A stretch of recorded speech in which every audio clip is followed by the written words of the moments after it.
Buenos días amigos y amigas televidentes, gracias por estar en sintonía en Acción 10 en la mañana. Ya estamos a viernes 1 de octubre del año 2021. Todo el equipo técnico y periodístico en sus debidas funciones para llevarles 3 horas de contenido e información. Jimmy Romero y su servidor Christopher Guevara es quien les saluda por el momento. Jimmy, vos das inicio. Así es, Christopher, vamos a dar inicio en Venezuela y es que alarma social y económica en esa nación debido a que 14 ceros menos en la moneda luego de la tercera reconversión del cono monetario del bolívar. Esto ocurre en Venezuela. Mientras tanto, les comento que en Estados Unidos se reportan 700,000 fallecidos a causa del virus del coronavirus. Más información con Christopher Guevara. Así es, iniciamos con las noticias de carácter nacional y es que la vicepresidenta Rosario Murillo anunció que la vacuna Pfizer que llegará al país en los próximos días será aplicada a mujeres embarazadas y niños mayores de 12 años de edad con padecimientos crónicos. Marjorie Vargas con el detalle de su intervención.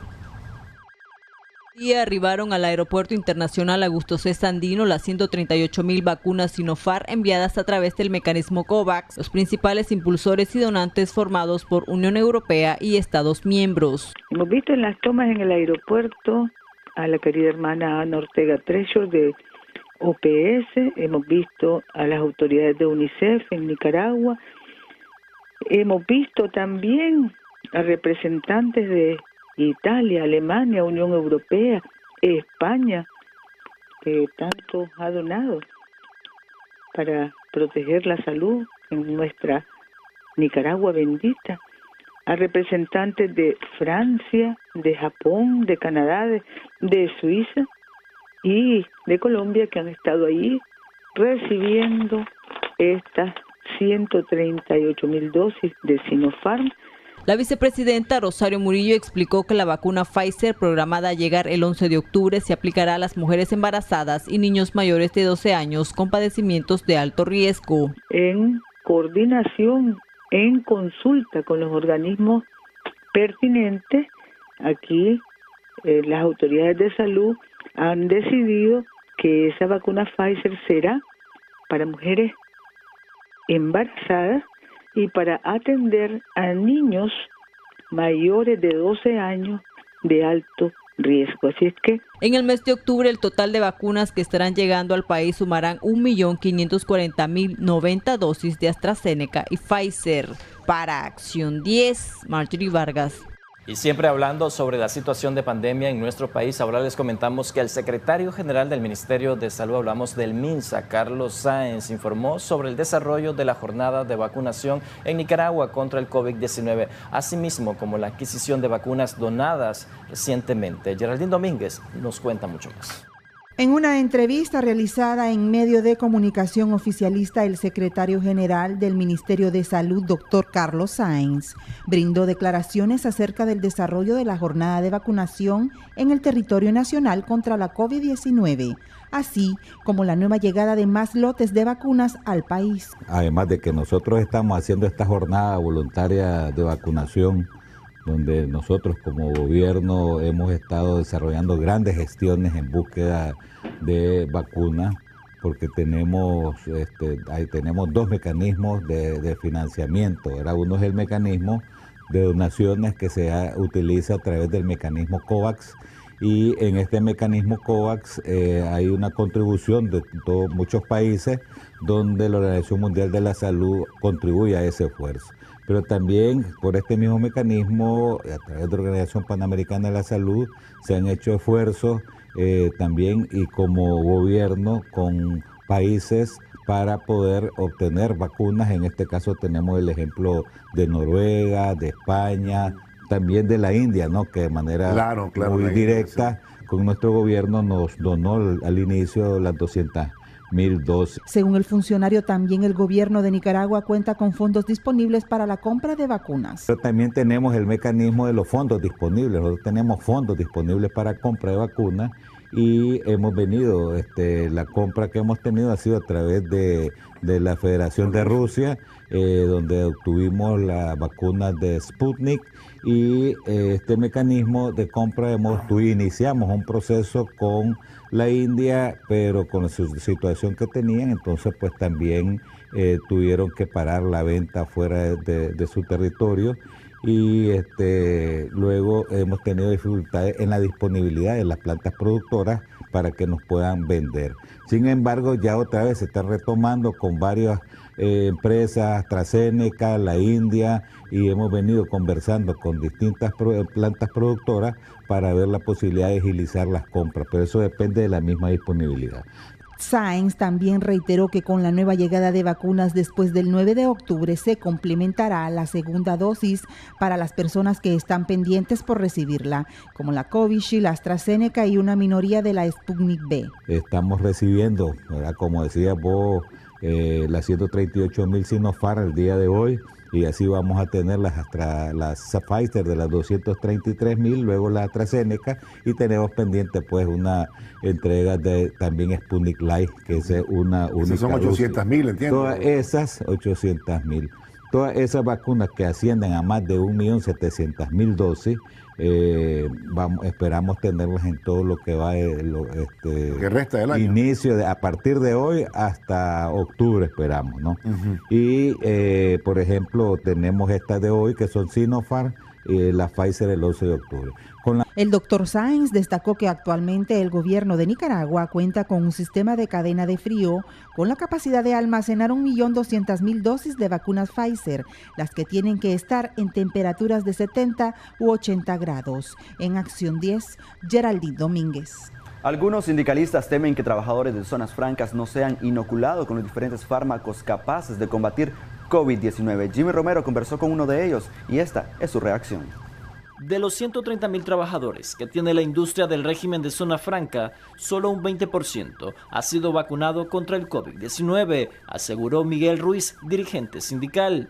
La cifra preocupa a los empresarios debido a los alarmantes casos de contagios y muertes que registra Nicaragua desde agosto, mes en que inició la curva ascendente pandémica. Es poco el porcentaje, la información que nosotros tenemos es que puede andar en un rango de un 15 a un 20% los vacunados, entonces eso significa que hay una gran masa laboral de 100.000 trabajadores que puede rondar por ahí, que todavía hace falta que le apliquen su vacuna.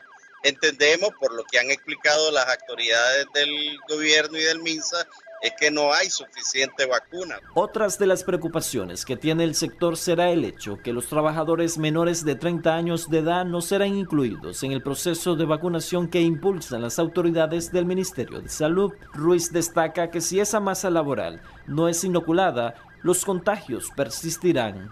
Lo han manifestado de contribuir de una manera positiva para atender esta problemática que se entiende que es mundial, ¿verdad? Y a nivel pues particular, en el caso específico de Nicaragua, para atender la problemática en estos sectores que, como repito, están conglomerados muchos miles de trabajadores.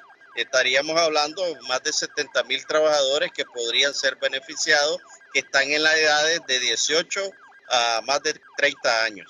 Más de 2 empresas del régimen de zona franca de origen asiático han planteado al presidente de la República permisos para importar un contingente de vacunas y así aplicarlo a obreros del sector. Sin embargo, la respuesta sigue siendo nula en medio de la peor crisis de salud pública que atraviesan los nicaragüenses. Jimmy Romero, Acción 10.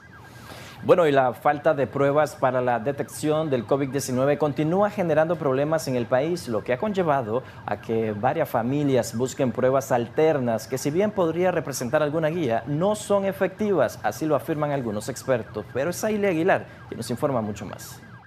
La falta de pruebas para detectar el coronavirus sigue representando un problema en el país, ya que conlleva a los nicaragüenses a buscar pruebas alternas que, si bien podrían guiar a la población, no son efectivas para determinar con exactitud esta enfermedad poco estudiada según expertos.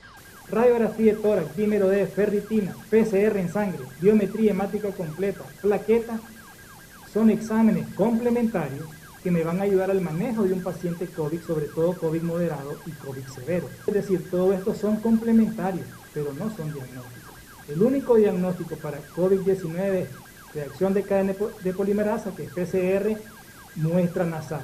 Una de las opciones más conocidas son la PCR de sangre. Sin embargo, esta puede ser incierta, ya que no determina todos los requerimientos para ser totalmente efectiva. El afán de buscar un diagnóstico para esta enfermedad y la carencia de pruebas que tenemos en nuestro país de PCR nasal, la gente se ha confundido y los laboratorios han permitido esta confusión y algunos médicos, en el afán de encontrar algunos elementos diagnósticos, han prescrito la PCR en sangre para buscar el diagnóstico de COVID-19.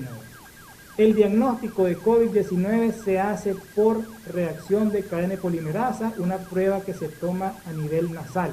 Solo algunos grupos poblacionales como mujeres embarazadas están autorizadas para realizarse la prueba PCR nasal de manera gratuita en centros de salud u hospitales públicos.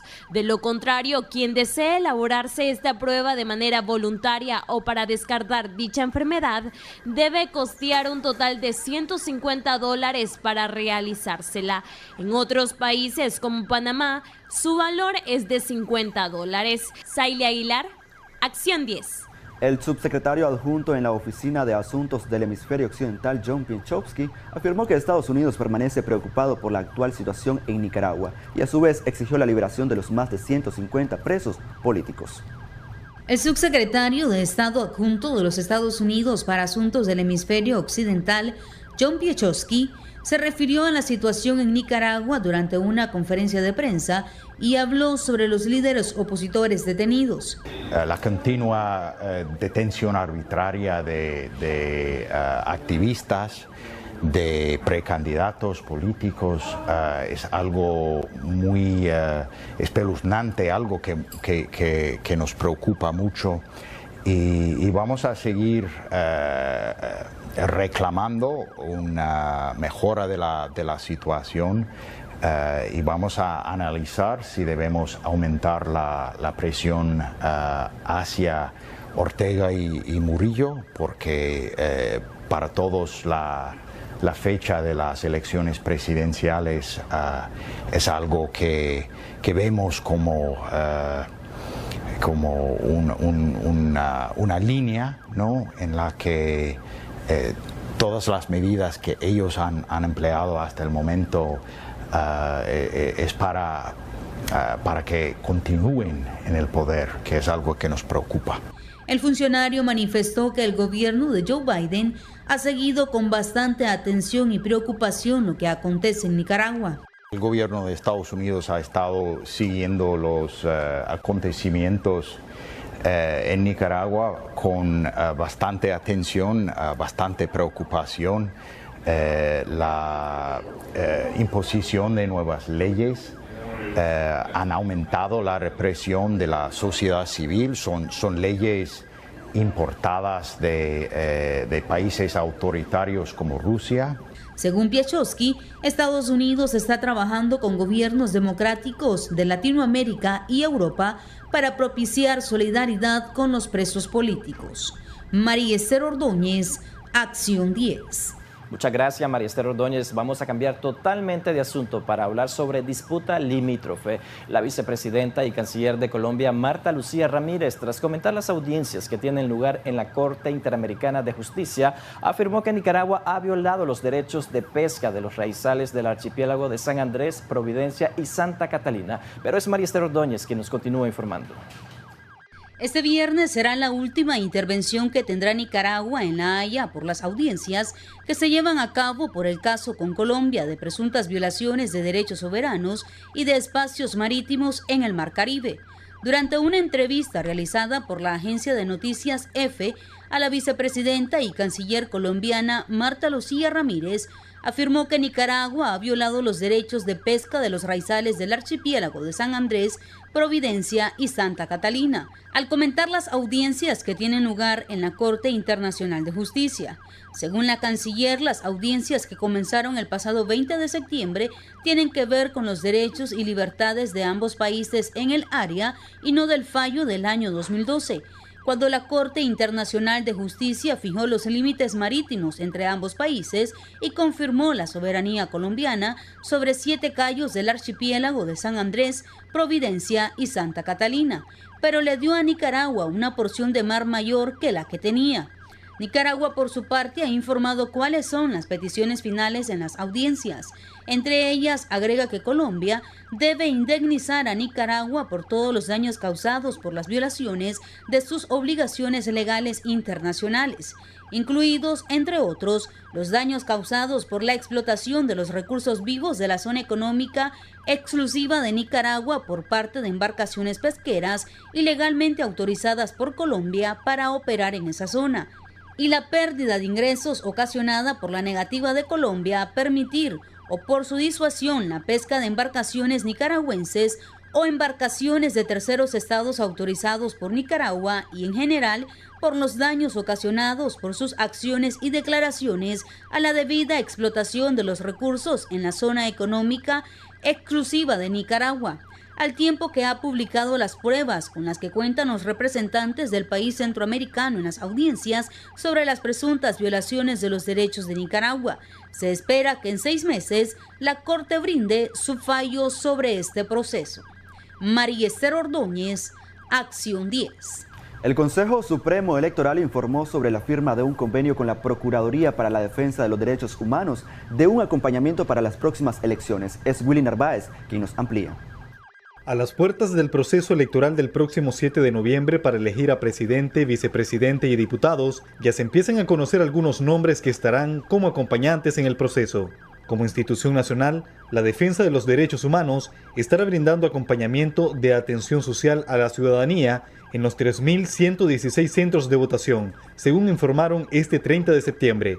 Hasta ahora no mencionan a Ética y Transparencia como parte de la sociedad civil, y el Instituto para la Democracia IPADE fue despojado de su personería jurídica en diciembre del año 2018. Sus instalaciones permanecen confiscadas.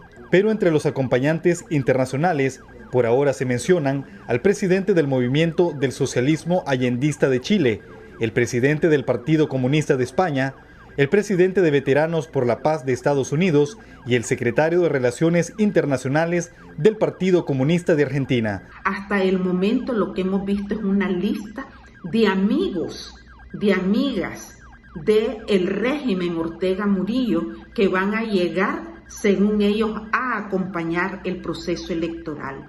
Y es muy importante que tengamos claro que eso no es observación electoral internacional. Sin embargo, no mencionan la llegada de observadores como la Unión Europea, Organización de Estados Americanos y el Centro Carter. Aunque falta poco más de un mes para las elecciones, el ambiente electoral se nota apagado en el país. Las nuevas disposiciones, como reglamento sanitario, son concentraciones con no más de 200 personas y máximo 1 hora y 30 minutos para su realización. Tampoco se permiten caravanas de vehículos y se recomienda una campaña electoral virtual. Creo que definitivamente esto es, y hay que decirlo así, en parte un temor que tiene Ortega a que haya cualquier tipo de actividad política en el país, porque pretende que estas elecciones se lleven en un ambiente controlado. Y un ambiente controlado implica que no exista ninguna posibilidad de que ningún opositor, a pesar de que solo quedan partidos colaboracionistas, se meta dentro de cualquiera de estas actividades y pueda ocasionarle algún tipo de problema. Las críticas que hace el analista político se suman a las que constantemente realiza la comunidad internacional, quienes también demandan la liberación de todos los presos políticos, incluidos 7 aspirantes presidenciales. Willy Narváez, a Acción 10. Ahora les comentamos que el ambientalista Amaru Ruiz anunció que interpondrá formal denuncia ante organismos internacionales por la orden de captura que emitió en su contra el Ministerio Público. Es Willy Narváez quien nos continúa informando.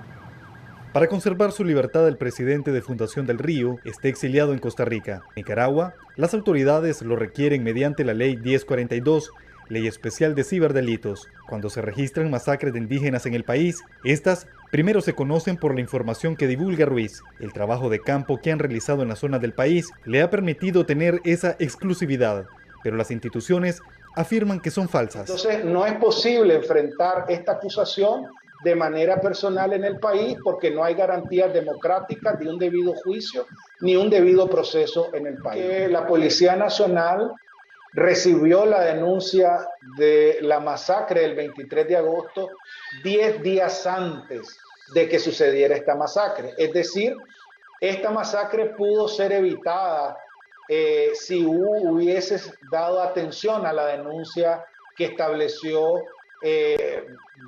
dos de las víctimas de esta masacre. El ambientalista denunció que es perseguido en Nicaragua ante el colectivo de derechos humanos Nicaragua Nunca Más, establecido en Costa Rica. Estas acciones que iniciamos hoy con la presentación de esta denuncia, vamos a seguirla hasta tanto en el sistema de la CDH como en el sistema del Consejo de Derechos Humanos y las diferentes relatorías que tiene el sistema universal. Repudiamos esta persecución que está haciendo la Fiscalía, el Ministerio Público, utilizando, como decía Mario, el artículo 30 de esta ley 1042, ley de ciberdelito, que consiste en que el que use las tecnologías de la información para propagar información, según ellos, falsa o tergiversada, que cause temor, zozobra, ¿verdad?, tendrá una imposición de una pena de 2 a 4 años. Fundación del Río es una de las organizaciones con personería jurídica que ha sido cancelada por el gobierno. Durante el año 2018 denunciaron el incendio en la Reserva Biológica Indio Maíz, que fue uno de los detonantes de las masivas protestas antigubernamentales. Willy Narváez, a Acción 10. Con esta información que le hemos presentado, hacemos una pausa comercial. Ya regresamos con más de Acción 10. Continuamos con más aquí a través de su revista Acción 10 en la mañana. Autoridades de la Policía Nacional y Medicina Legal investigan la muerte de una mujer de 44 años de edad cuyo cadáver fue encontrado en la habitación de un motel. Jimmy Romero nos cuenta más. En el interior de la habitación 212 del motel El Paraísito fue encontrada sin vida Evelyn Margarita Cruz Mojica, aparentemente de 44 años de edad. Según fotografías filtradas, el cuerpo estaba boca arriba y a la par tenía una máquina para practicar juegos sexuales.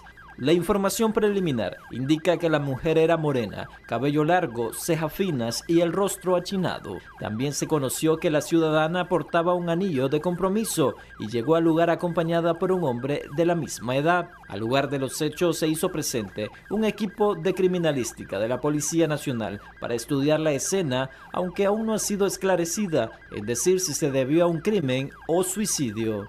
Minutos después, al local se hicieron presentes dos mujeres pidiendo información de lo ocurrido. Sin embargo, al no poder ingresar tuvieron que permanecer afuera. El cuerpo de la mujer fue trasladado al Instituto de Medicina Legal para determinar las causas del deceso.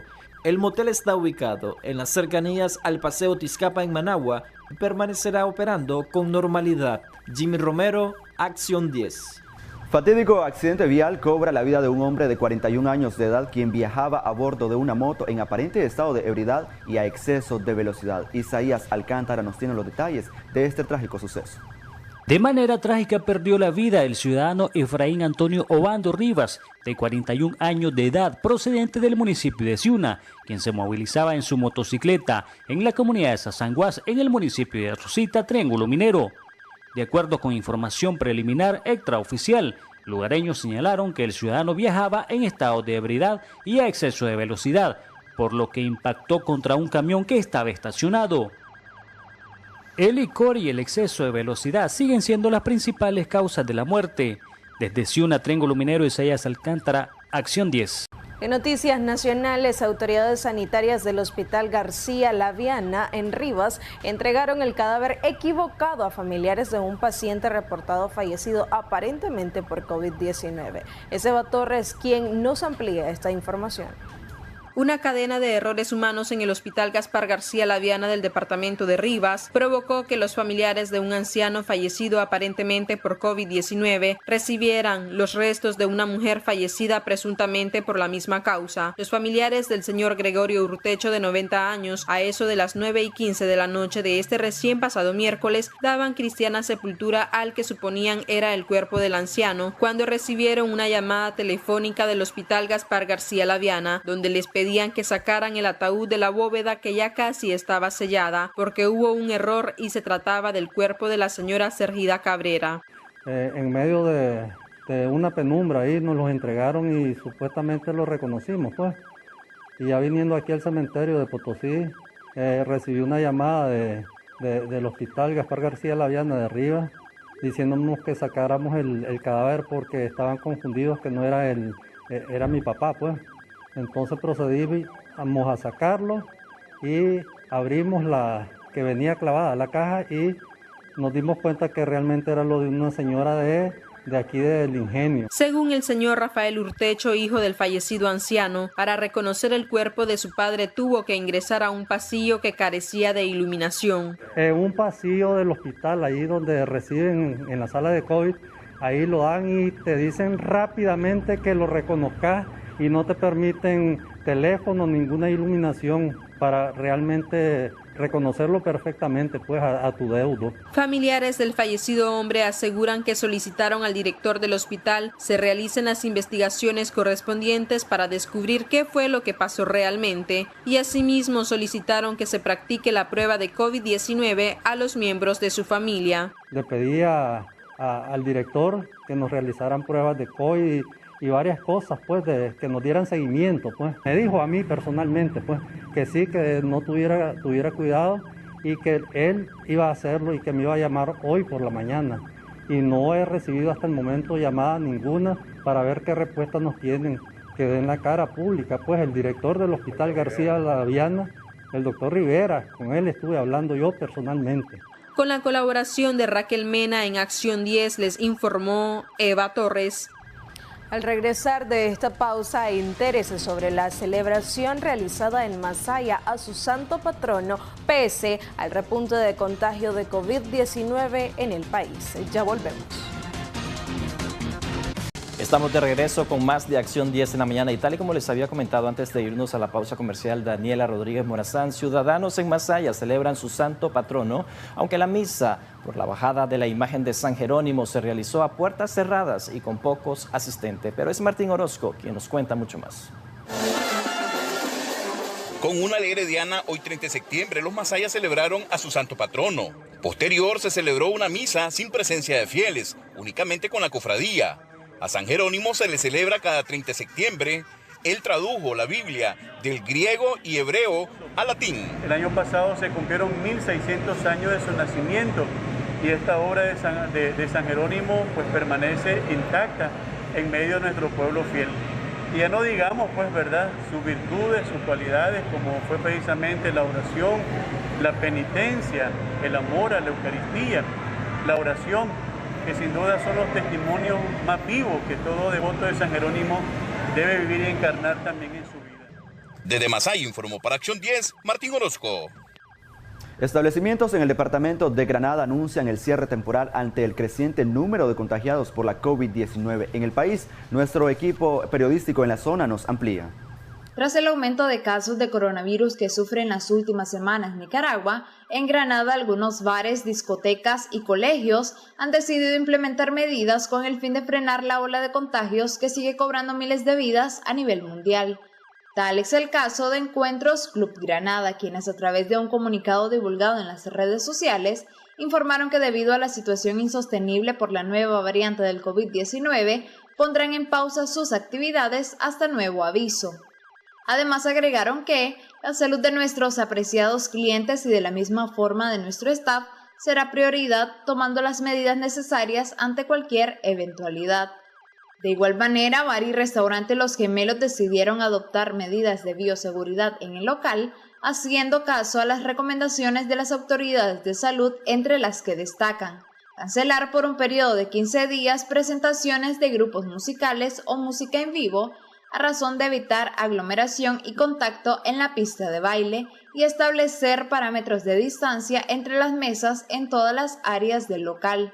Por otro lado, el Colegio Integral Italia anunció la suspensión de clases presenciales del 27 de septiembre al 1 de octubre e implementarán la modalidad de clases semipresenciales para la próxima semana, de cara a fortalecer los pilares fundamentales de la educación y claros que la necesidad principal es el cuidado y protección de las familias, detalla este comunicado. La misma modalidad se replica en otros colegios subvencionados de la ciudad colonial. Yorleni Cordonero Arriola, Acción 10. El duelo que deja la pérdida de un ser querido es tan impactante en quienes les toca vivir esta experiencia. La pandemia de la COVID-19 ha dejado miles de fallecidos a nivel mundial. Christopher Guevara nos presenta el relato de una nicaragüense sobreviviente a este mortal virus que además le arrebató a 13 de sus familiares. Veamos.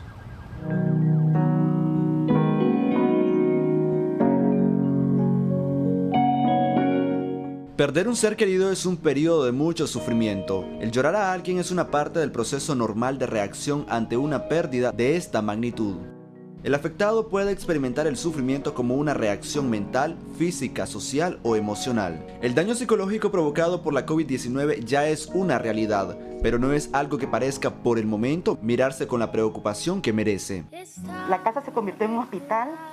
En la cocina estaba mi papá, en la sala estaba yo y en el cuarto mi mamá. Y lo más triste fue eso, pues que nadie podía venir porque tenían miedo al contagio. Este es el rostro de duelo de Angélica Norori, quien además es un testimonio viviente del poderoso virus que le arrebató a 3 de sus familiares. Y como digo, ¿verdad? Soy un testimonio y yo pues los invito a todos que se cuiden porque es mortal este virus. Yo tengo pues esa mala experiencia, ¿verdad? De haber vivido ya 3 muertes en mi familia. La guerrera recuerda cómo el vencer la muerte segura que le prevía COVID-19 le provocó además desembolsar miles de dólares en su proceso de lucha. El costo es muy caro. Nosotros entre los 3 aproximadamente gastamos $8,000. Entonces, si no podemos llegar al hospital y en la casa también es muy costoso, entonces mejor evitar todo eso. Y si nos cuidamos nosotros, también cuidamos a los demás.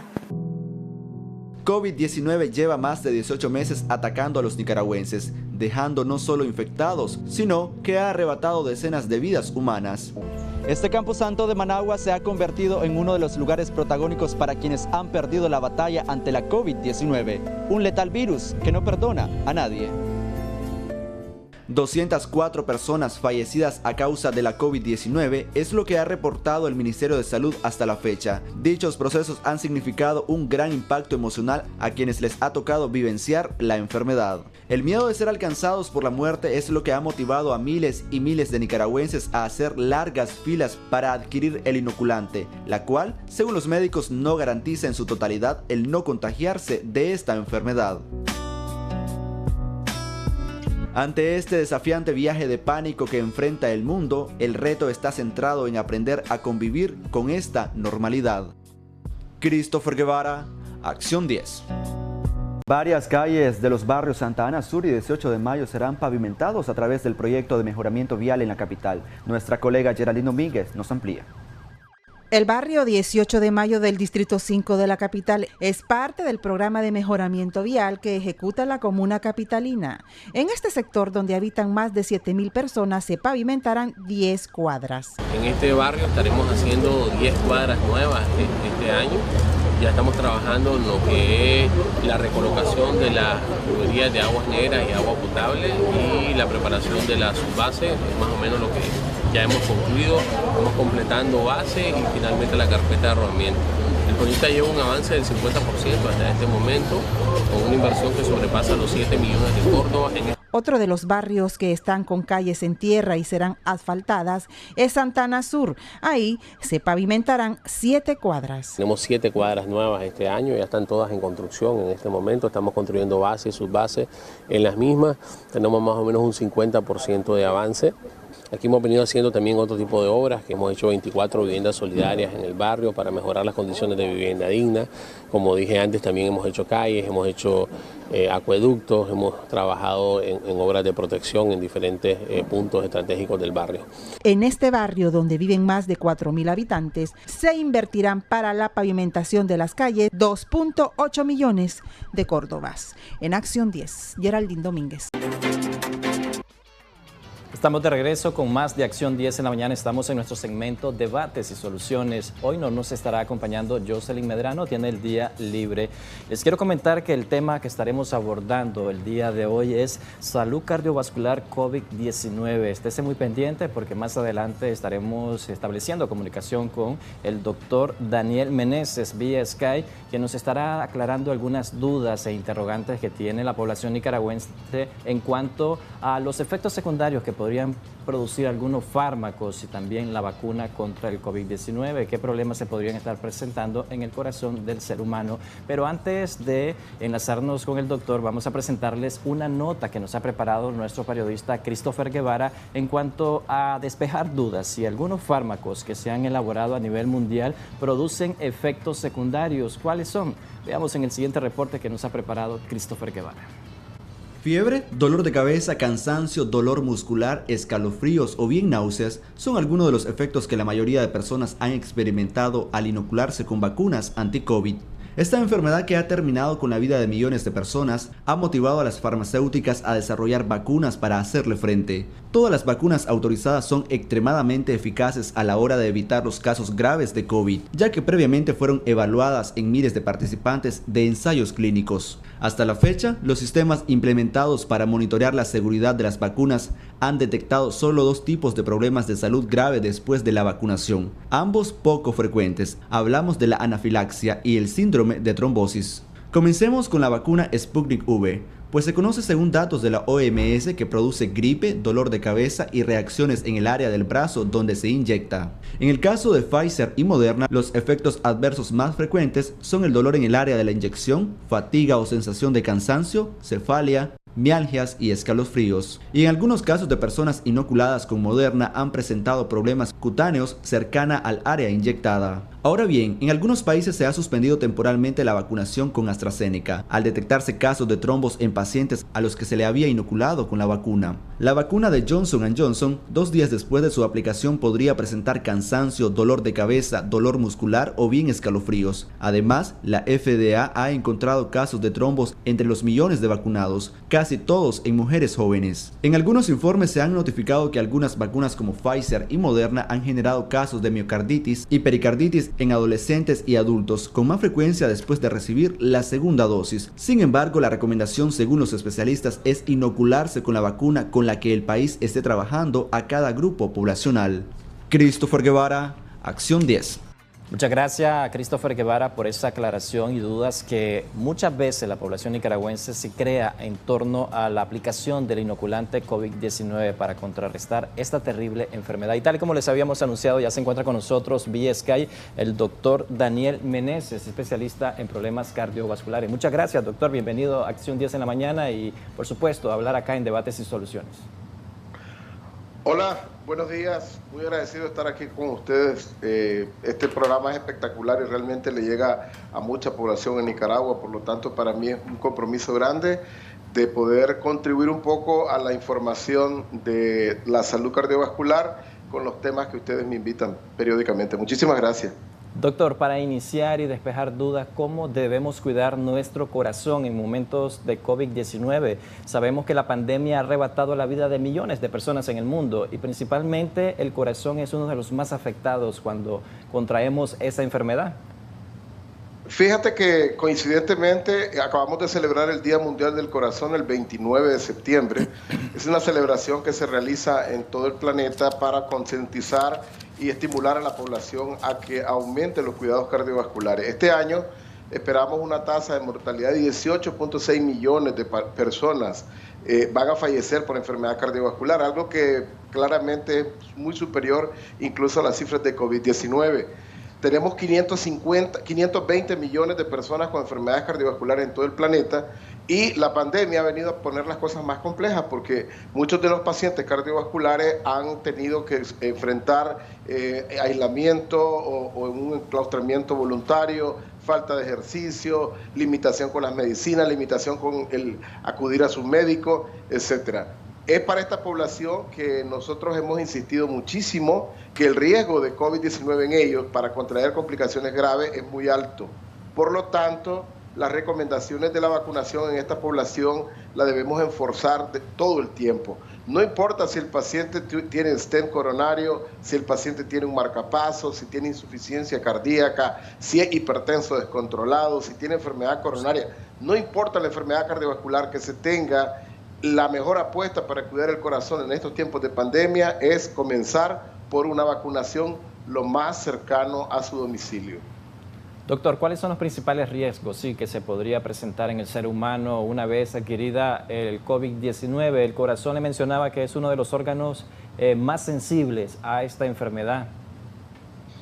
Sí, efectivamente, veníamos diciendo desde hace algún tiempo la afectación por resonancia magnética nuclear que se encuentra en el corazón de los pacientes con COVID es del 78%, es muy significativa, y arriba del 60% tienen datos de inflamación del músculo cardíaco, es decir, miocarditis en un 60%. Esto puede evolucionar en una forma con muy pocos síntomas. A veces hay afectación del músculo y afectación del saco pericárdico. Una miopericarditis secundaria a COVID-19 es muy común. A veces la detectamos por ecografía posterior al cuadro agudo cuando encontramos un saco pericárdico grueso, un poquito de exceso de líquido pericárdico y vemos los datos de una miopericarditis reciente. Eso suele evolucionar bastante bien, pero hay pacientes que desafortunadamente evolucionan a hacer insuficiencia cardíaca, es decir, hay dilatación de las cámaras cardíacas, compromiso de la contractilidad del corazón, y estos pacientes incluso pueden evolucionar bastante mal, sobre todo si se trata de pacientes que previamente tenían algún tipo de compromiso en el corazón. Hay pacientes que hacen arritmias. Tenemos ahora una consulta muy activa por telemedicina de pacientes que han desarrollado taquicardia postural ortostática secundaria a un proceso de COVID. También tenemos pacientes que se quejan de palpitaciones a la semana o a los días de haber terminado el cuadro agudo y que se extiende esto ocasionalmente por meses. También tenemos pacientes que tienen complicaciones trombóticas, es decir, coágulos que se pueden formar en la vena o en las arterias de las piernas. Es decir, el COVID-19 tiene todo un espectro de afectación cardiovascular. Afortunadamente no es para todos los pacientes, pero desafortunadamente los pacientes cardiópatas deben de cuidar de no contraer esta condición a través de la vacunación y las otras medidas que han recomendado los expertos. Doctor, ¿quiénes son más propensos a complicarse con enfermedades cardiovasculares cuando contraen el COVID-19? Muchas veces se ha dicho al inicio de la pandemia del COVID-19 el año pasado que las personas que se estaban viendo más afectadas eran las mayores. Ahora vemos que los jóvenes también están adquiriendo el virus. ¿Estas complicaciones cardiovasculares se podrían presentar en ellos también? Esa es muy buena pregunta. Fíjate que originalmente la cohorte de Wuhan, los pacientes que más se comprometían eran pacientes arriba de los 65. El número 65 en la patología de COVID-19 es relevante. Los pacientes de 65 años para arriba tienen un mayor riesgo de complicarse. Y esa es la razón por la cual en los Estados Unidos ya aceptaron poner un refuerzo para los que habían sido vacunados con la vacuna de Pfizer, ya que se demostró que después de los 65 años el nivel de anticuerpos por la vacuna también descendía en forma abrupta, de forma que vamos a decir que el primer grupo de riesgo está arriba de los 65 años. En ese cohorte de Wuhan se encontró que los pacientes con enfermedades como hipertensión arterial, insuficiencia cardíaca, enfermedad pulmonar obstructiva crónica, insuficiencia renal, cáncer, dentro de otros, hacían un perfil de riesgo de mayor riesgo para hacer complicaciones fatales. Este es el perfil que teníamos el año pasado. Con la nueva variante Delta, esto se ha extendido también a población joven, y las personas jóvenes sin enfermedades preexistentes pueden desarrollar fatalidades como muerte súbita cardíaca por arritmia, tromboembolia pulmonar y complicaciones respiratorias de tipo galopante. Es decir, que se ha incrementado el espectro de afectación en distintos grupos etarios. Afortunadamente, aunque se están afectando niños, todavía la afectación en niños no es tan prevalente como en las personas mayores. Doctor, hemos habilitado nuestras líneas telefónicas para que puedan hacer consulta respecto al tema que estamos abordando el día de hoy. Nuestro número telefónico es 2222-7808. Ya tenemos una llamada telefónica. Muy buenos días. ¿Cuál es su consulta? Muy buenos días. Deseara consultarle al doctor una pregunta. Sí, díganos. Yo soy una persona adulta mayor, tengo 68 años y soy hipertensa y diabética. A partir que hace 3 meses que yo me puse 4 meses por ahí la vacuna, a mí se me ha subido la presión, mire que es una bomba. La controlo como por 5 horas y después ya a las 5 horas vuelve a estar, mire, y son de 200/110. ¿Qué tipo de vacuna fue la que se aplicó? ¿Verdad? Si fue debido a la vacuna o por qué se me alteró tanto la presión. El azúcar también se me dispara, pero pues no mucho, de 500 así, me la controlan, pero en el centro yo no puedo estar yendo porque usted sabe cómo está ahorita la pandemia y a mí me da horror, pues, estar yendo y me acuestan donde acuestan a todo mundo. Pase buen día. Madre, una consulta, ¿qué vacuna fue la que se aplicó? Bueno, se cortó la llamada telefónica. Se están presentando estos casos de personas que se aplican, acá en Nicaragua se están aplicando la Sputnik V, la AstraZeneca y también la Covishield. Cualquiera una de las 3 se pudo haber aplicado a la señora. Se están presentando estos casos de hipertensión, de presión alta en personas que se han aplicado estos fármacos, doctor. Mira, voy a aprovechar la oportunidad también para enfatizar un poco sobre el hecho de que hay algunas personas que tienen temores sobre la administración de vacunas, sobre inocularse una vacuna en particular, y hay personas que dicen incluso estos son productos nuevos, esto vamos a esperar que tengan mucho tiempo. La verdad es que nos enfrentamos ahorita a una guerra. Esta guerra no es una guerra que nos va a dejar mucho tiempo y tenemos que tomar acciones rápidas. Cada vacuna es un arma y como arma tiene ventajas y desventajas. Al final es un arma y hay que usarla. ¿Qué sucede? Se ha hecho una inoculación en millones de seres humanos de estos preparados, de estas vacunas, y se ha dado un seguimiento muy estricto a las reacciones adversas. Evidentemente, habrán reacciones adversas que todavía no las vamos a vislumbrar a 1 año, 2 años de los primeros inóculos, que a lo mejor se pueden ver un poco más adelante, pero no van a ser reacciones adversas tan comunes o tan severas que contraindiquen en realidad el propósito original de la vacunación. Hay que estar muy claro de eso. Con relación a lo que dice la señora sobre un incremento de la presión arterial, no está documentado en ninguna vacuna que a mediano o a largo plazo incremente la presión arterial de manera que convierta esto en un riesgo el control de la presión arterial. Eso hay que tenerlo muy en cuenta. Pero, por otro lado, en registros que se han hecho en los Estados Unidos, siguiendo a pacientes que han tenido COVID-19, un efecto que se ha observado es que han desarrollado hipertensión arterial, y ese es un tema que está allí. No se sabe si estas personas tenían una hipertensión sin diagnóstico y que en el momento que tuvieron COVID-19 y ya fueron seguidos, se pudo hacer la evaluación y encontrar este diagnóstico. No sabemos si fue que tenían la hipertensión arterial o si la acción del COVID-19 ha generado en estas personas hipertensión arterial residual. Sabemos que el contagio con COVID-19, experimentar COVID-19, puede producir una serie de trastornos que van desde el aumento del colesterol, desde aumento de la glucosa, aumento de los triglicéridos y otras condiciones. De manera que no es raro pensar que también la infestación con COVID-19, con SARS-CoV-2, el agente del COVID-19 puede inducir hipertensión arterial. Pero definitivamente, pacientes hipertensos deben de recibir la vacuna. Si no están bien controlados, deben buscar un médico para que ajuste la medicación. Idealmente ir a la vacunación antes de hacer este ajuste de la presión arterial, puesto que si se llega a la fila al momento de estarse vacunando, muchas personas se tensionan y se pueden hipertensar más y a lo mejor no se convierten en candidatos ese día para la vacuna. Así que prepárense, pacientes hipertensos, prepárense para ir a la vacunación tomando su medicación o conversando con su médico para ajustar los medicamentos antes del día que les toca la vacunación. Doctor, tenemos otra llamada telefónica que nos han hecho nuestra audiencia. Muy buenos días. ¿Cuál es su consulta, al doctor? Escuchamos.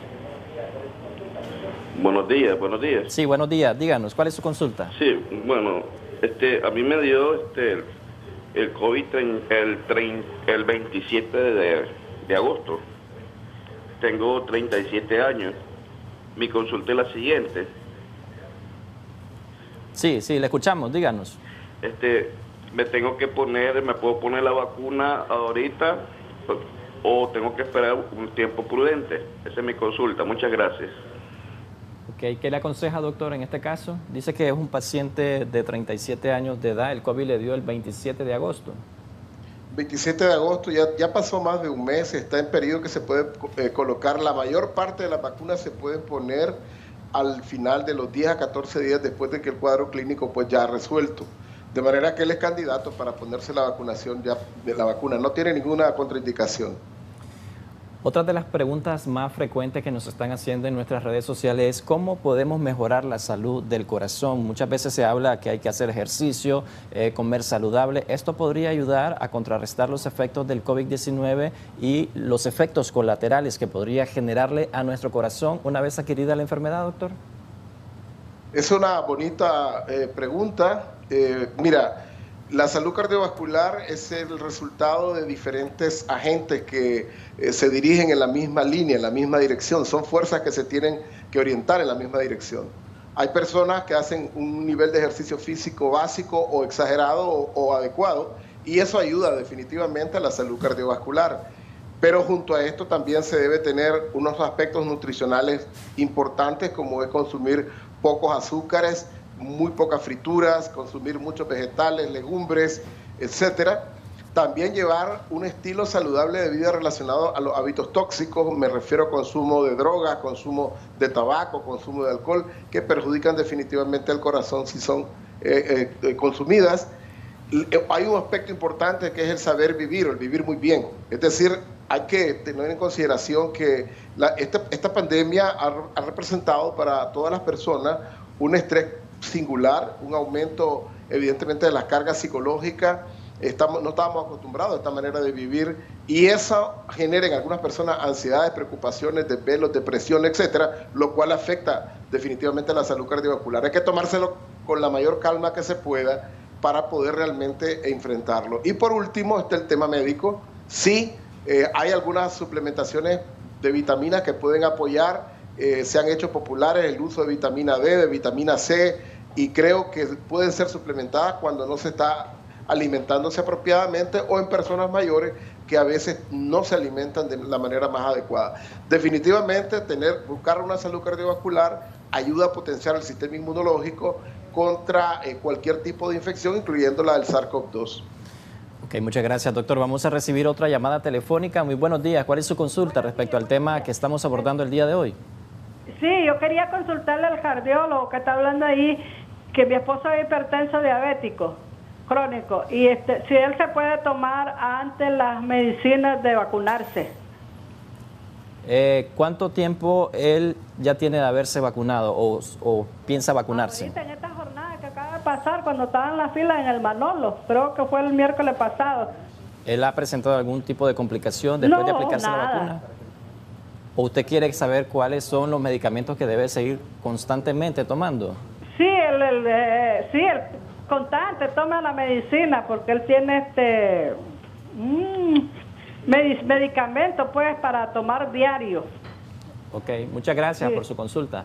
Doctor, ¿puede seguir rutinariamente consumiendo estos fármacos que se le han recetado desde hace varios años, comenta la señora, y una vez aplicada la vacuna con el COVID-19?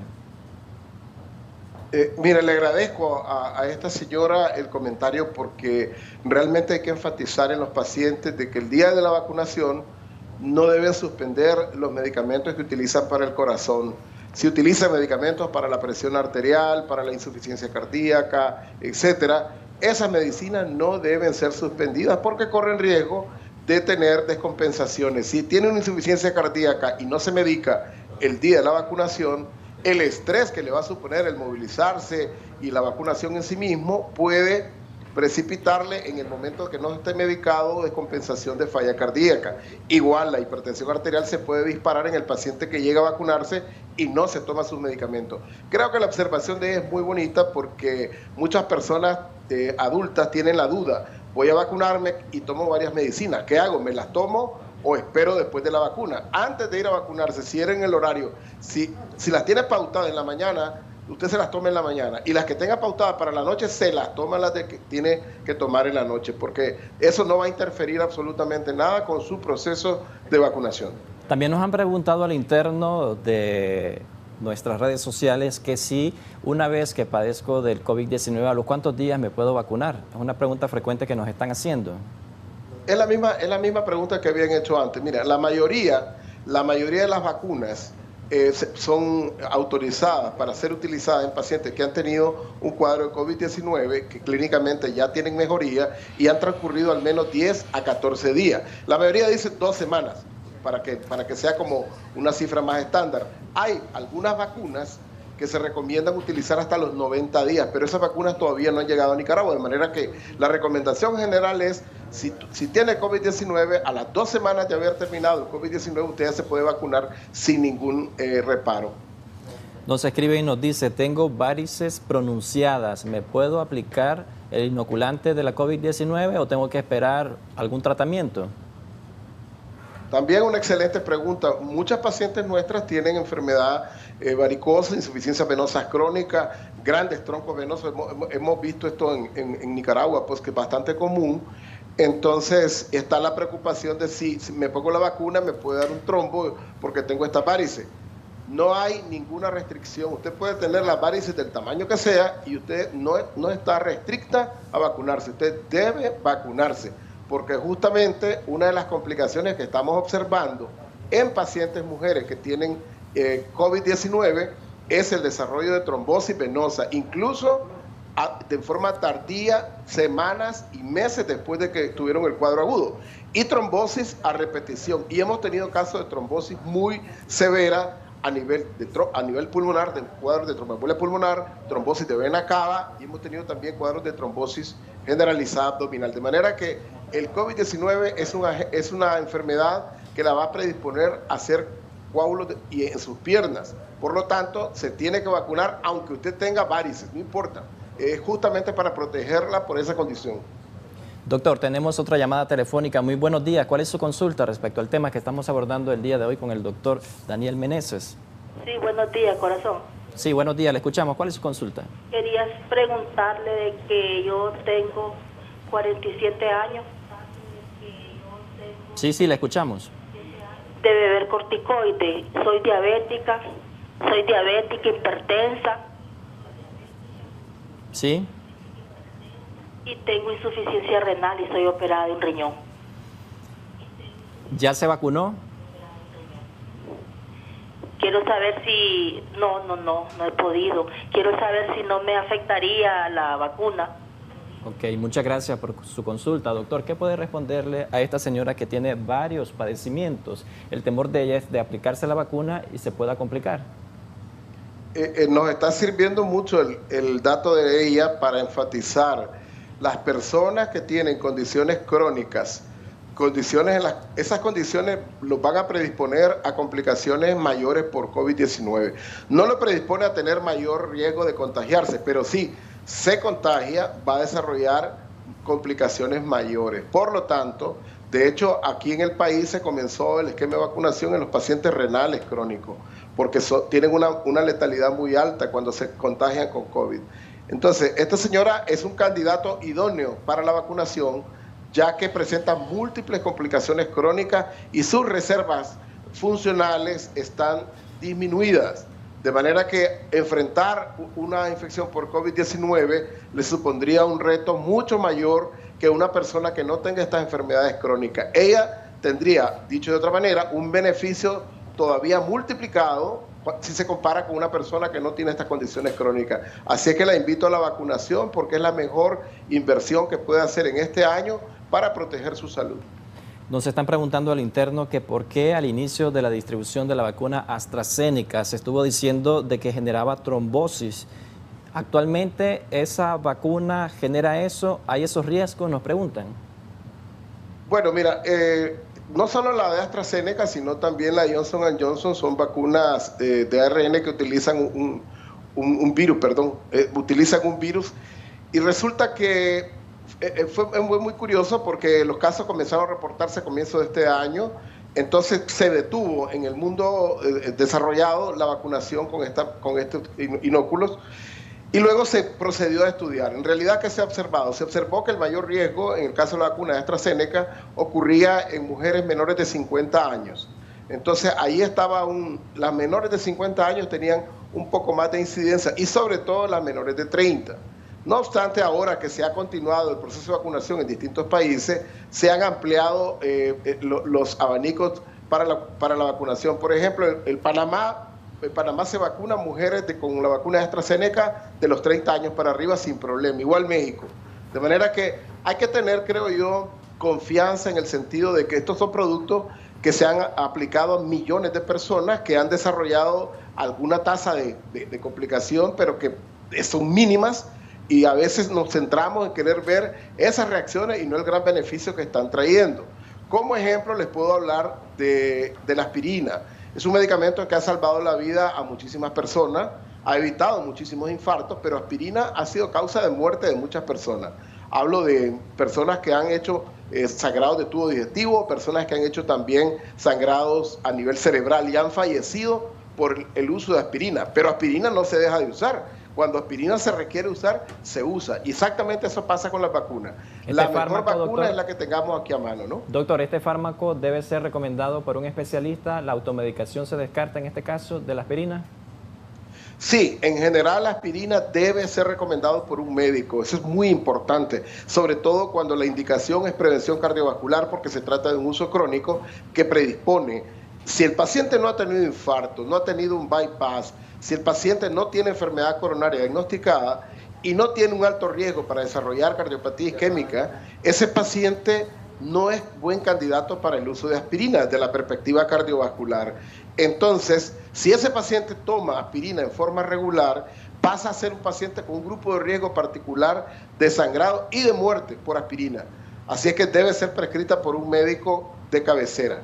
Muy importante esa aclaración, doctor, porque al inicio de la pandemia y actualmente se está utilizando este fármaco, personas cuando ya tienen el virus o antes de tener el virus lo están ingiriendo. Esto ya es una aclaración de parte del doctor que debe ser automedicado y no de forma personal consumir este fármaco. Vamos a recibir otra llamada telefónica. Muy buenos días, le escuchamos. Aló, buenos días. Sí, le escuchamos. ¿Cuál es su consulta? Bueno, manito, yo quería hacerle una pregunta al doctor, pues, aquí al aire. Sí, díganos. Fuera del aire dice que le quiere hacer una consulta. Ahorita, sí, díganos. Mira, manito, yo quiero preguntar lo siguiente. Cuando uno llega al hospital, y de hecho, pues ahí uno llega con un síntoma, por decir algo, con una tos, ¿por qué en el hospital lo meten al zona de COVID como sin hacer una prueba? O sea, pienso yo que si la persona no tiene COVID, más bien lo ven a enfermar más rápido.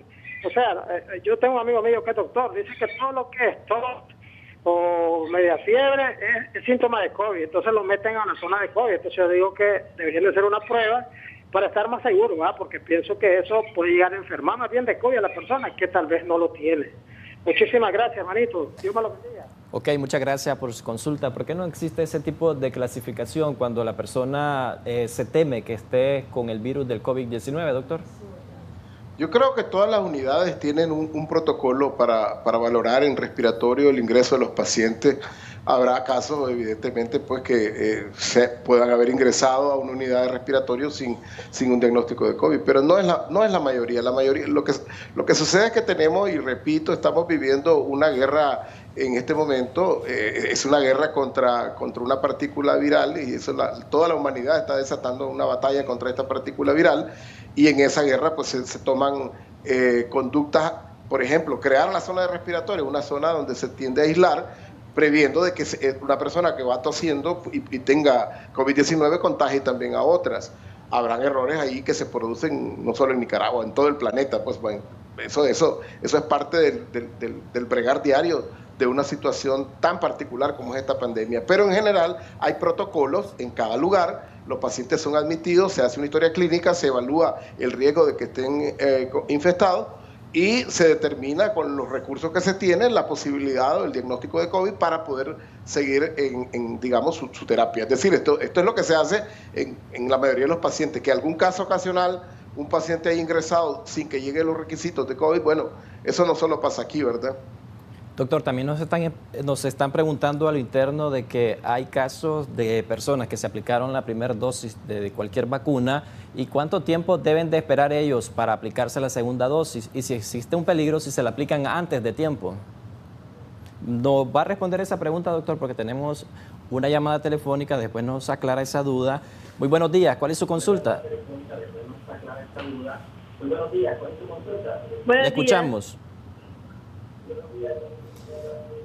Bájele el retorno de su televisor para que solo esté escuchándonos por el teléfono. Sí, buenos días, quiero hacer una consulta. Sí, díganos.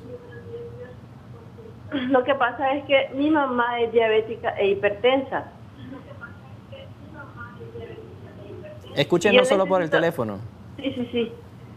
Necesito saber cuánto es el nivel mínimo o máximo que puede tener mi mamá para inyectarse la vacuna contra el COVID.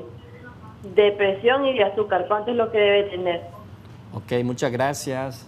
Doctor, ¿hay edad para aplicarse la vacuna contra el COVID-19 padeciendo de estas dos enfermedades? Bueno, a una edad, ella se tiene que vacunar claramente, pues tiene diabetes, no hipertensa. ¿No existen restricciones de edades? ¿Perdón? ¿No existen restricciones de edades para vacunarse? En este momento sí, porque depende de la aprobación individual de cada vacuna. Como saben, Pfizer primero logró conseguir autorización para vacunar a personas ahorita mismo de 5 años hasta 12 años, pues están el grupo poblacional más joven que se va a poder vacunar con esta vacuna, pero las otras vacunas no tienen todavía autorización para esto. Entonces esta señora perfectamente se puede poner las vacunas que vienen a Nicaragua, que han venido a Nicaragua. Ahora, los niveles ideales de presión arterial en una persona que es diabética, pues son menores de 130-80, y ahí debes buscar cómo mantenerse las cifras. Para ello, 2-3 días antes de la vacunación hay que medir la presión en un par de veces al día al menos para estar muy claro de que se encuentra bajo control. Ahora, el azúcar, no hay un punto de referencia, pero claramente una descompensación de diabetes, unos niveles de glucosa muy altos, pues limitan el contexto idóneo del paciente a vacunarse.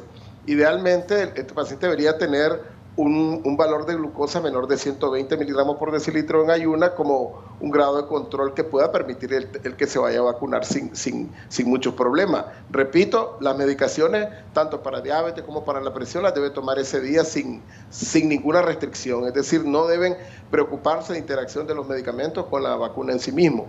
Ahora, en relación a lo otro, los tiempos de vacunación, cada vacuna tiene su propia periodicidad entre la primera y la segunda dosis. Eso va a depender de cuál le está tocando a cada uno.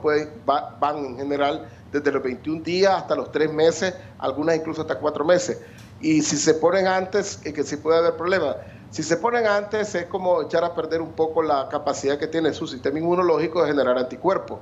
La pauta de separar la dosificación obedece a que después de una primera inyección se generan una respuesta inmunológica, y se ha estudiado que esa respuesta inmunológica tiene un periodo en el cual comienza a declinar, que justamente ahí es donde se va a aplicar la segunda o, para el caso de Pfizer, la tercera dosis. Entonces hay que respetar esos periodos que son los periodos que se han estudiado y los periodos que recomiendan los expertos que han realizado los estudios con esta vacuna. ¿Y la combinación de los fármacos hay que esperar un tiempo determinado o reduce la eficacia de la que tiene la vacuna? Mire, el campo de combinación de vacunas es apasionante porque da un producto adicional a la vacuna individual, a cada vacuna.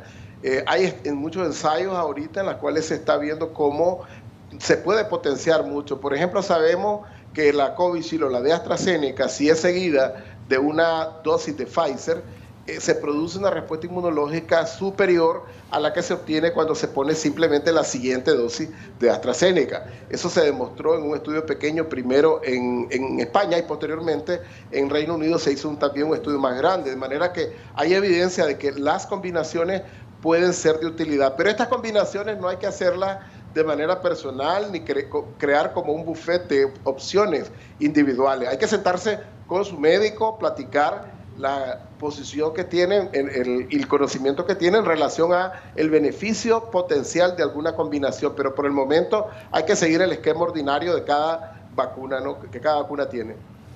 Tenemos otra llamada telefónica. Muy buenos días, le escuchamos. ¿Cuál es su consulta? Buenos días. Sí, buenos días, díganos. Sí, y el doctor decía de que para vacunarse...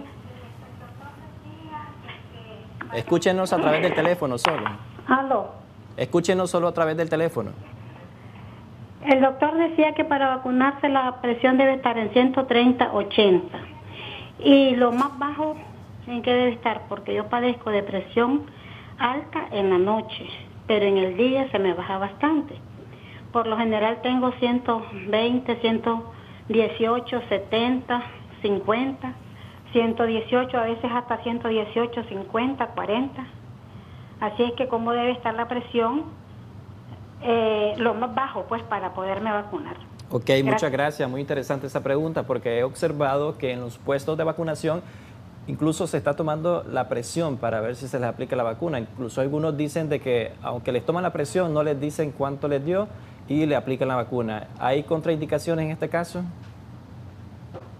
Muy bonita la participación de ella. Bueno, yo me refería al 130/80 del paciente anterior porque se trata de una persona con diabetes e hipertensión arterial. En los diabéticos la presión arterial debe andar en 130/80 como presión ideal.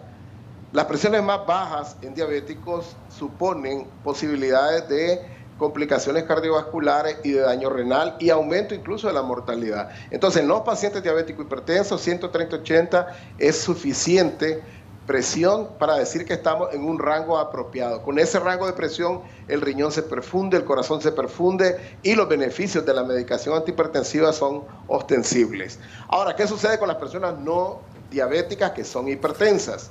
Los niveles de presión arterial normal, y eso ya con las guías nuevas que se estudiaron a partir de un estudio grande que se llama SPRINT, deben ser de 120, menos de 120 y menos de 80. Óigase bien, la presión arterial normal es menos de 120 la sistólica y menos de 80 la diastólica. Por lo tanto, los que son hipertensos puros, idealmente deben manejar cifras de presión en este rango. Ahora, ¿cuánto bajo? Es decir, ¿qué es lo más bajo que pueden llegar? Aquí hay un rango que va a depender de ciertas características personales como son el peso, etcétera. Se ha visto que hay personas que pueden tener 160 y no tener síntomas. Y esas personas, esa es su presión arterial normal. Entonces, si esta ha sido la presión de esta persona típicamente o históricamente, con esa presión se puede ir a vacunar. No tiene ningún problema ni ninguna reacción adversa. Vamos a esperar por su cifra de presión. Ahora, en cuanto a las cifras máximas de presión que se van a determinar, yo creo que en el momento que se están haciendo la vacunación, como se está tomando la presión arterial, se debe considerar que los pacientes están sometidos a movimientos que no están en las condiciones idóneas para tomar la presión arterial, como si se tratara de estar en su casa o en la oficina del médico, en forma tal que es muy probable que la mayoría de las personas que ni siquiera son hipertensas pueden registrar cifras alrededor de 130/80, 130/85, y esto no debe ser un obstáculo para la vacunación. Definitivamente cifras muy altas, hablamos arriba de 150 o de 90 o más, pues deben de obligar a que el paciente se tome la medicación antes de la vacunación o de dejar al paciente esperando un poco más para tratar de que la presión arterial se disminuya y no llegue con el estrés de presión arterial alta al punto de vacunación. Doctor, ¿qué pasa con las personas que tienen cáncer y se están sometiendo a una quimioterapia? ¿Deben de esperar cuánto tiempo para aplicarse la vacuna? Porque normalmente cuando uno se somete a quimioterapia tiene efectos secundarios por semana, incluso hasta meses. Sí, el grupo de pacientes con cáncer y que reciben quimioterapia es un grupo muy particular y ellos tienen que ver con su médico oncólogo, que es quien debe autorizarle el momento donde se deben vacunar. Eso va a depender de las medicaciones que se están utilizando en la quimioterapia. Cada una tiene un rango distinto de afectación del sistema inmunológico, de manera que no es posible hacer una generalización y decir todos los pacientes con cáncer que reciben quimioterapia se deben vacunar tantos días después de la quimioterapia. Eso tiene que verlo específicamente con el oncólogo de acuerdo al esquema que está recibiendo. Doctor, las últimas recomendaciones que daría a la población nicaragüense respecto al tema que estamos abordando el día de hoy y los cuidados que deben de tener una vez que hayan recibido la vacuna y que tienen enfermedades de hipertensión, enfermedades cardiovasculares, ¿qué pueden hacer en este sentido? Bueno, en primer lugar agradecerte esta participación porque siempre es un honor poder servir a la población a través de información en relación a la cardiología y el COVID en este caso. Insistirles a las personas con enfermedades cardiovasculares que deben de vacunarse, que es la mejor inversión que se puede realizar este año en términos de su salud cardiovascular. No importa si es hipertenso, si se tiene marcapasos, si se le han puesto stent, si tiene bypass coronario, si tiene prótesis aórtica, si tiene varices, no importa. Lo que importa es que se vacune porque esto va a prevenir complicaciones potencialmente graves derivadas del COVID-19. En tercer lugar, a las personas que no tienen enfermedades cardiovasculares, decirles que si bien es cierto, hay algunas reacciones como cualquier medicamento que se pueden encontrar con estos inóculos, con estas vacunas, los beneficios superan ampliamente los riesgos, de manera de que siguen constituyendo un arma estratégica importantísima para todos. Por favor, vacúnense para usted mismo, para su familia, para la comunidad, puesto que eso ayuda a eliminar más rápidamente esta pandemia. Muchísimas gracias y que Dios los bendiga a todos. Muchas gracias, doctor, por atender todas estas llamadas y consultas que nos hicieron nuestra audiencia en el aire para despejar dudas respecto a las enfermedades cardiovasculares y los efectos que podría generarles en su salud el COVID-19. Ahora es momento de presentarles la tendencia que tuvimos en el programa de ayer a través de nuestra página oficial de Facebook, Canal 10 Nicaragua. Estuvo como invitada la doctora Nicole Mendoza, ella es psicóloga clínica, estuvo abordando el tema pérdidas de un ser querido por COVID-19, proceso de duelo. Esta entrevista obtuvo un total de 50.174 personas alcanzadas y 8.723 interacciones y fue compartida 94 veces. Y con esta información que le hemos compartido, hacemos una pausa comercial. Ya regresamos con más de Acción 10 en la mañana.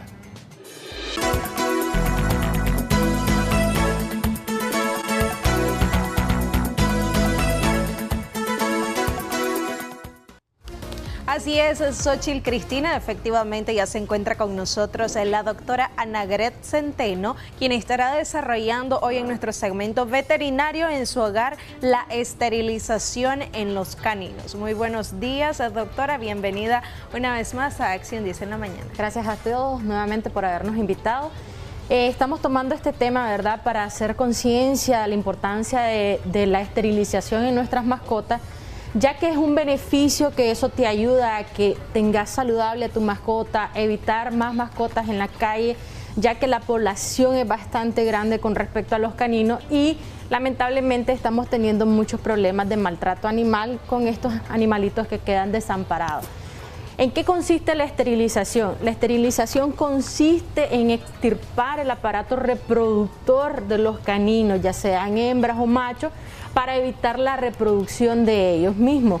Es muy importante tomar en cuenta que hay muchos lugares que están haciendo jornadas económicas, pero siempre como responsabilidad del dueño, les recomiendo que hagan siempre un examen de sangre para verificar si su mascota puede someterse a este tipo de cirugía, que nosotros la llamamos rutinaria, pero es de gran magnitud, ya que se someten a anestesia general y podemos evitar complicaciones haciendo solo un examen de sangre. Pero doctora, existen muchos tipos en torno a este tema porque incluso a mí me ha pasado de que tengo el temor de esterilizar a mi perrita por el hecho de que hay bastante mito en torno a este tema, y es que uno de ellos es que dicen de que después de que se someten a este tipo de procedimiento incluso pueden perder al animal. O sea, ¿por qué se da este tipo de situaciones? Y en torno a este tema, ¿esto es así, no es así? ¿Qué tan seguro es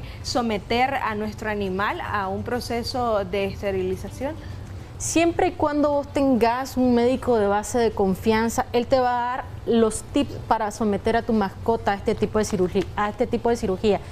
Nosotros recomendamos, si vos tenés una mascota que llevas a un control a como se debe, como te lo va indicando el médico veterinario, Nosotros en particular, cuando vamos a someter a cirugía, nosotros les explicamos a los dueños la importancia de hacer el examen de sangre para verificar si el sistema inmunológico de la mascota puede soportar este tipo de cirugía. O sea que indudablemente si la mascota tiene su sistema inmunológico bastante mal, evidentemente no se puede someter a cirugía. Entonces, en estos casos... Muchas veces ni siquiera lo someten al examen. Sí, lamentablemente sí. En muchos casos con este tipo de jornadas económicas sí es bueno porque ayuda a que la población no siga más reproducción de ellos, ¿verdad? Pero tenés la desventaja que no sabes cómo está tu mascota, no sabes a qué riesgo puede someterse al no saber cómo está ella. Y al momento que sometes a anestesia general, está el riesgo que si tenía alguna patología cardíaca puede morirse por un paro cardiorrespiratorio, si tenía plaquetas bajas puede someterse a una hemorragia. Toda cirugía, por muy rutinaria que sea, es de riesgo. Ok, doctora, en este caso también, ¿cuáles son las recomendaciones que usted como veterinario brinda a todas aquellas personas que están pensando en someter a su mascota al proceso de esterilización? Siempre y cuando ustedes vayan a someter a su mascota a este tipo de cirugía, como ustedes propios sean conscientes que tienen que llevar al día todos sus controles, ya sean parasitarios, de vacuna, y sobre todo reforzar siempre el sistema inmunológico con vitaminas. Cuando ustedes estén conscientes de que todo esto está bien hecho, ustedes pueden acudir a un médico veterinario, hacer sus pruebas de sangre y verificar que su mascota esté totalmente saludable para someterla a este tipo de cirugía. ¿Cómo nosotros preparamos en este caso a nuestra perrita o a nuestra gatita para posteriormente someterla a un proceso de esterilización? En el caso de nosotros en la clínica, cuando son pacientes nuestros, ya sabemos que llevamos un control al día y lo que hacemos es una previa valoración de cuerpo, verificamos que todo esté bien y tomamos la muestra de sangre y posteriormente damos el ok para hacer la cirugía. Ok, vamos a recibir una llamada telefónica. Aló, muy buenos días. Sí, buenos días. Sí, le escuchamos. Quería hacerle una consulta a la doctora. Usted está al aire, le escuchamos. ¿Aló? Sí, le quiero hacer una consulta a la doctora. Sí, dígame. Sí, no sé si la mascota, los chocoditos entran dentro de lo de veterinario, pero creo que sí, ¿verdad? Sí, claro. Sí, sí. Yo quería saber si le puedo suministrar alguna vitamina, pues. Le recomiendo que me lo lleve a la clínica, así verificamos cómo está lo que es la parte de salud nutricional de la mascota, porque ya eso se toma como mascota, y verificamos qué es lo que necesita el chocoyo. Ok. Continuando con la anterior pregunta, doctora, en el caso de las gatas, cuando queremos someterla a un proceso de esterilización, ¿cuáles son los requisitos o cómo debe de estar este paciente, en este caso la gata, para poder ser sometida a este tipo de cirugía? Okay, que en las gatas, cabe mencionar, es bastante frecuente, usted sabe que ellas se embarazan con mucha frecuencia, entonces creo que es un problema bastante ahí y pues en la mayoría de los casos son más de 2, 3 gatitos. 8. Imagínese. Entonces, en este caso de la gatita, nosotros recomendamos que las personas que la adquieran, si es posible, esterilizar entre los 4 y los 5 meses de edad, que tenés la posibilidad de que no hay el cambio hormonal en ese tiempo y tenés la facilidad de evitar de que la mascota salga de tu hogar, porque ese es el problema de los felinos. Cuando ya ellos conocen lo que es la parte de afuera de tu hogar, ya ellos lo toman como algo normal, entonces pasan más tiempo fuera que en tu hogar. Entonces, al no permitir el cambio hormonal, hace o facilita de que ellos queden más tiempo en tu hogar. Ok, vamos a recibir una nueva llamada telefónica. Aló, muy buenos días. Buenos días. Sí, le escuchamos. ¿Cuál es su consulta? Bueno, mi consulta es la siguiente. Mi perrita a los 6 meses tuvo el celo y salió embarazada. Okay. Entonces tuvo ella un parto tóxico, por así decirlo, porque a sus perritos se le quedaron atascados y se le murieron. La llevé al veterinario, me le hicieron exámenes, pero con medicamento de aborto y de antibióticos, pues me dijeron que se iba a curar y sacar todo lo malo. Al tiempo se enfermó y le iba a hacer un examen de sangre y me dijeron que tenía piómetra abierta. Se operó, bueno, ella se rescató, pero ella ha quedado con la piernita que ha estado como renca, como que después del parto le sucedió algo en su cadera. Entonces no sé si eso sería que se le dislocó algo o fue algún tendón, no sé pues. Si eso tendría que ver por lo del parto o ya es muy aparte.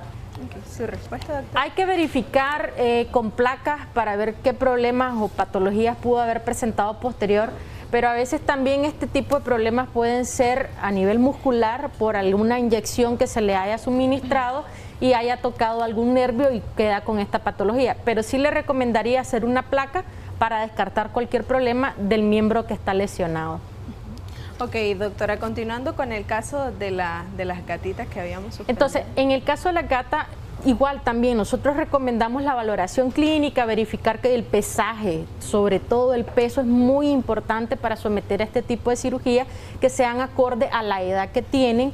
Y otro también tip que nosotros tomamos es la coloración de las mucosas, la parte nutricional, el peso, verificamos que no tengan parásitos externos como pulgas, que es muy común en los gatos, y la edad, que para nosotros es idóneo entre los 4 y los 5 meses para esterilizar. En el caso de las hembritas es perfecta la edad y en el caso de los machitos desde el primer momento que les salen sus testículos.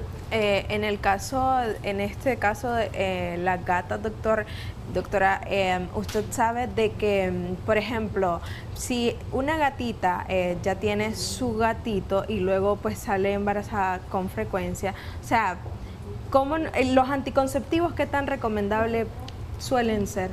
Ok, sí los uso en la clínica, pero hablamos con el propietario y les explicamos que son igual que hormonas. En el caso de uso veterinario hay unos que duran 5, otros 6 meses. Entonces nosotros recomendamos lo máximo 2 inyecciones para planificar y posteriormente someterlos a esterilización. ¿Usted sí recomienda que nosotros sometamos a nuestra gatita a este proceso de métodos anticonceptivos? No, yo en lo particular ya les he explicado de 1000 maneras las consecuencias de utilizar. ¿Cuáles podrían ser las cáncer mamario? Es uno de los más comunes que se ven al utilizar los planes para planificar, perdón. Y otro de los casos es que a largo plazo pueden ocasionar cáncer uterino. Entonces, es mejor evitarlo. Gracias, doctora, por sus recomendaciones en torno a este tema, indudablemente de suma importancia. Ya para ir finalizando, sus recomendaciones. Recuerden que es muy importante llevar a un control médico de su mascota. También es importante tomarle la muestra de sangre antes de someterla a este tipo de cirugías. Ok, muchísimas gracias. Para todas aquellas personas que deseen visitarle, ¿dónde la pueden ubicar? Sus números de teléfono. Estamos ubicados de los semáforos del Hospital del Niño, 4 cuadras al este, sobre la pista del Güembe, buscando Rubenia. Sus números telefónicos. 2253-0847 y el 8865-5036. ¿Cómo aparecemos en redes sociales? Veterinaria Sembar. Ok, muchísimas gracias, doctora Anagret Centeno. Y con toda esta excelente información, nos vamos del otro lado del estudio con Einer Suárez. Adelante, Einer.